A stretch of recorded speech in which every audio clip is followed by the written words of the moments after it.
As many of us know, Camelot Unchained is going to be a PvP/RVR focused game, meaning the traditional PvE sense is going to be tossed out the window. Some may say, well, you need PvE to keep the player base coming back.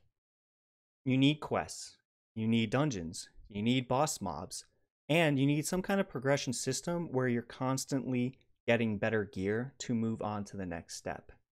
People are also going to make the argument that PvE provides long-lasting content, whereas PvP doesn't really do that.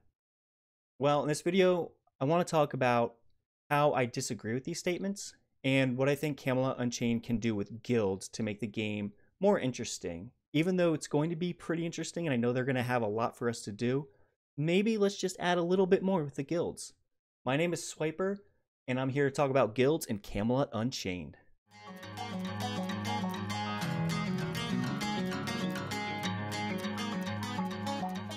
One thing I love when logging into an MMORPG is to have many active players in that guild, right?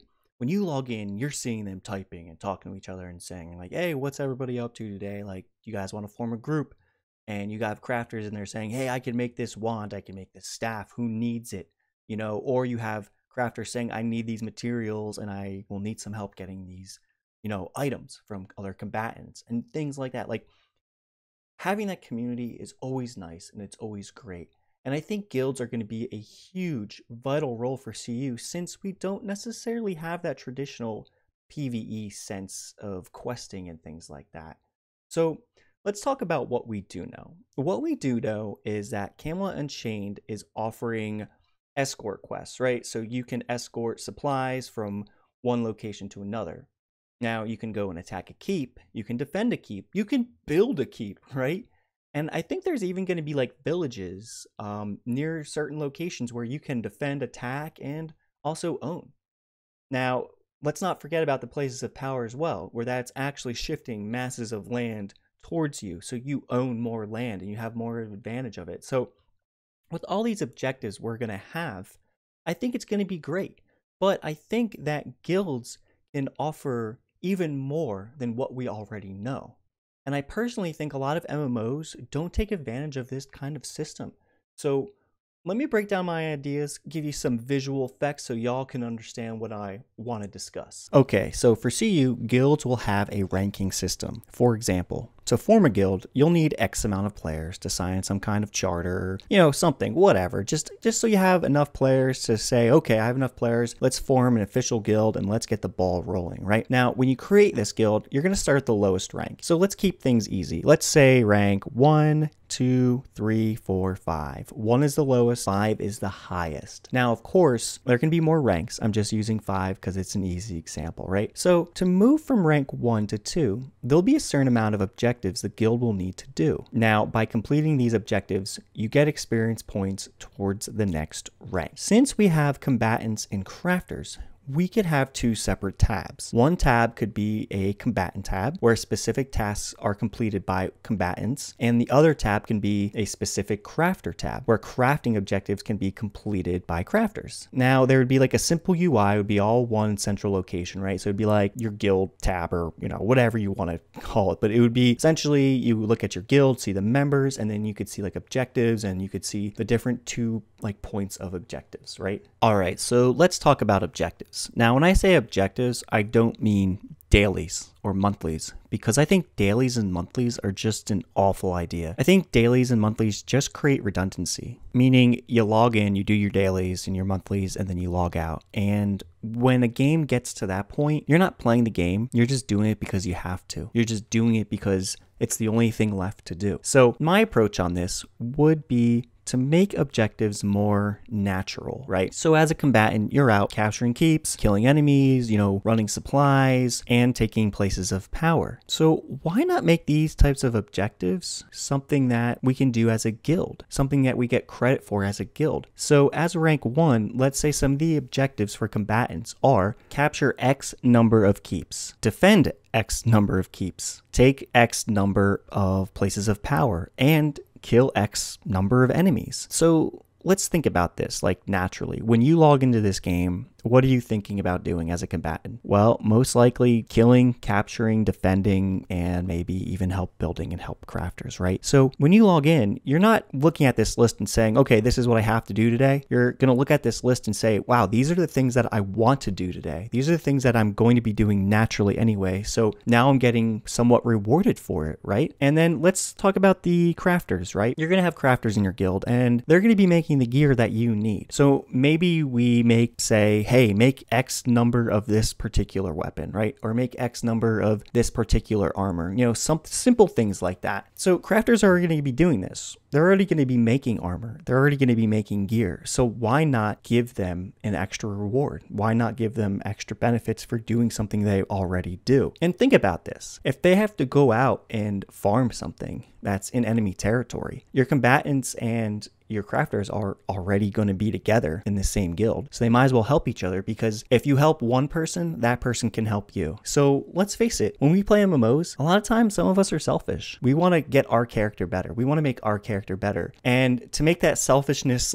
work with groups, since this is an MMO RPG, since multiple people are going to be in this game, you have to make somebody that's selfish want to help somebody else to benefit their own needs. And this is a perfect way on how to do it. If you want gear, you need better material. If you need better material, you need to go out and defend your crafters so they can get that better material. And then that crafter makes that gear and it's better for them. It's better for you. So overall, people are helping people and they want to help each other because they're helping themselves. What this system is also going to promote is less people jumping from guild to guild, because if you put your heart and soul into capturing that last keep that took you 3 hours, that is going to feel good. You're going to feel good about that, and you get that rank 3 and you're going to be like, yes, we finally got rank 3. This is awesome. In my opinion, you're less likely to jump ship. You're going to want to stay with that guild. You already had those bonds, those relationships with people, with your crafters, with other combatants. You already have that established healer that heals awesomely. You have that crafter that is going to make you that next sword that you're going to love because you've loved the sword they've already given you prior. These are things that are going to promote community and promote overall satisfaction with the game. So to make this system work, we have to give some benefits towards ranking up, right? But we can't give things that are overpowered or things that will make other classes useless. For example, let's say a guild gets a speed buff. Well, that makes a class that would have that speed buff worthless. Why not just purchase a speed buff from the guild? Also, we don't want to give gear away because then that makes crafters worthless. So what else can be given?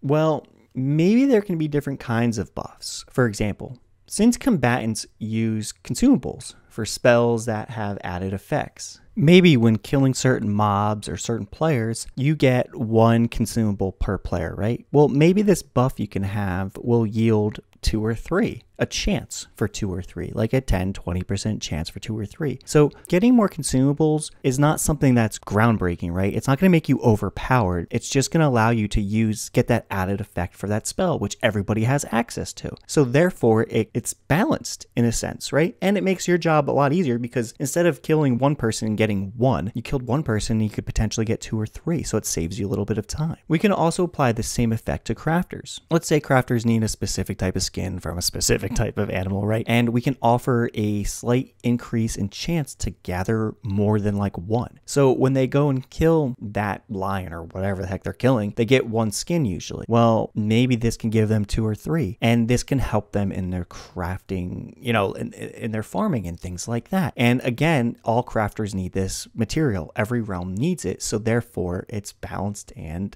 everybody has access to it. And if you don't have it, you can still compete with people, right? It's not setting you back. You can still compete. And another idea I have. So let's say a castle gets destroyed or parts get destroyed and you're out gathering some of the rubble. Let's say while you're gathering, you get an increased chance of getting maybe a couple more pieces of rubble. I mean, is that really something that's going to break the game that people are going to flip out about? I don't know. I have no idea. But that's exactly kind of what I'm trying to avoid, right? There's a ton of ideas you can use for this, but you can also ultimately break the game with it. I mean, I thought about XP increases or gains with components, but then you think, well, if you're getting an XP component gain, then you're kind of moving a little bit faster than somebody else, and that could create some imbalance. I also thought of, hey, well, what about aesthetics? You know, what happens if you have like you're a Viking and you have like a Viking ram and you have that awesome looking ram, right? And then you want to say, well, hey, like maybe I could change the aesthetics. Like, I don't know, it's something small, something silly, but I would hope that a same aesthetic would be just a different type of like Viking realm, because I think we all want everything to be ours in our realm. We all want like everything to look Viking when we're a Viking. And I agree with that 100%. So I know some of these ideas aren't maybe amazing and they're not like, oh my God, like we have to have that, we need to get that. It's more of like a smaller convenience thing, but those are the types of things that I would want to go after in this type of system, because like I said before, if you start giving overpowered things, then everybody's going to want that and everyone's going to complain, well, that's not fair, they have more people, blah, blah, blah, blah, blah. And I get that point and I get it, but I also agree that, hey, like I don't want to make another class useless. I don't want to make something else useless, because the whole point of this game is to bring your class into this game and be as useful as possible. And the last topic I want to talk about here is an alliance. So when I say alliance, I mean certain guilds can basically befriend other guilds,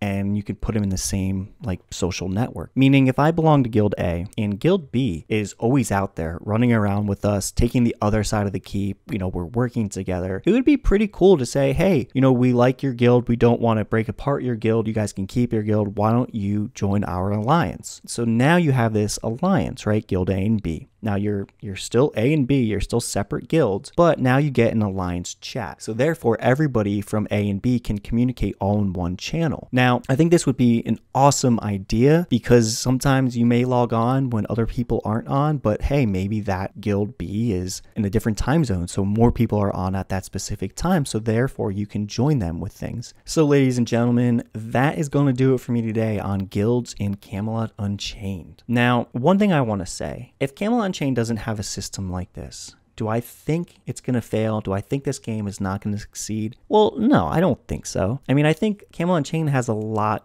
going for us. We have a lot of things that we can do, and a lot of us that are going to be playing this game are going to be PvP centered. So I do like the idea of cooperation and having, you know, the same goals. So this way, like I said before, if you want to capture a keep and you get that keep, it's great that you got that keep, right? But if you're also getting credit for it as a guild and your guild went and took it together, it's just going to form memories and like bonds and things like that. And if you have things that you're doing naturally and you're also working towards something that could help benefit you overall, it just makes your gameplay experience that much better. So I would love to see this, something like this implemented, but if it's not, you know, it's not a big deal. And I'm still going to have fun playing the game. So anyway, if you guys like that video, please hit that thumbs up button. It means a lot to me. It tells me that people are liking my content and I should keep doing it. And if you're new to my channel, please hit that subscribe button. I do news, I do lore videos, I do class videos, and I try and keep a big focus on Camelot Unchained. I may deviate a little bit and do some things here and there, but for the most part, if you're into Camelot Unchained, go ahead and hit that subscribe button. Thank you guys so much for listening. Have a good week.